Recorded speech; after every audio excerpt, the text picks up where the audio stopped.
ఇంట్లో భోజనం చేసినప్పుడు యజమాని పాత్రలో ఉన్న పదార్థాన్ని అంతటినీ కూడా తినకూడదు. పాత్రలో కొంత పదార్థాన్ని వదిలిపెట్టేయాలి. వదిలిపెట్టేసి అందరి భోజనాలు అయిపోయిన తర్వాత ఆ పదార్థాన్ని పట్టుకెళ్ళి ఓ రాతి గట్టు మీదో ఓ పెంకు మీదో మట్టిలో కాకుండా ఓ చిన్న ఆకు వేసో ఆ కబళాన్ని ఆ మిగిలిపోయిన పదార్థాన్ని అక్కడ పెట్టేస్తారు. అది కుక్క తినచ్చు, పిల్లి తినచ్చు, పంది తినచ్చు, పక్షి తినచ్చు. కానీ ఈ ప్రాణులన్నీ కూడా నీకు తెల్లవారి లేస్తే ఉపకారం చేస్తున్నాయి. పక్షి నాకేం ఉపకారం చేసిందని అడగచ్చు. తెల్లవారుజామున లేచినటువంటి నీకు ఆ చిలుకల యొక్క అరుపులు, పక్షుల యొక్క కలకూజితాలు విని ఎంతో సంతోషపడిపోయి సుప్రభాతం చదువుకుంటున్నావా లేదా?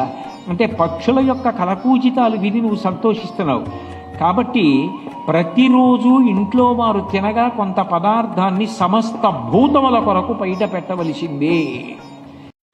స్త్రీ ఏం కోరుకుంటుందంటేట తన కడుపున పుట్టినటువంటి కొడుకు తన భర్తకి ఆసరాయి, నాన్నగారండి మీకెందుకు నాన్నగారండి, నేనున్నాను కదా నాన్నగారండి, మీరు బడలిపోకండి నాన్నగారండి, మీరు ఆరోగ్యంగా మీరు అలా ఉంటే నాకు చాలండి, మాకు మా నాన్నగారు ఉండడం కావాలి, నాన్నగారు మీరు అలసిపోవద్దు, నేను పెద్దవాడిని అయ్యాను కదా, నన్ను కష్టపడి పెంచి పెద్ద చేశారు కదా, నేనున్నాను కదా, మీ రెక్క నా మీ భుజం మీద వెయ్యండి, వేసి మీరు విశ్రాంతి పొందండి, అంతేగాని మీరు ఎందుకు అలా అలసిపోతారు అని రోజు తండ్రి పక్కన కూర్చుని మాట్లాడేటటువంటి ప్రేమ కలిగినటువంటి కొడుకు తన కడుపున పుడితే అమ్మయ్యా ఆయనకి ఆసరా అయ్యాడు.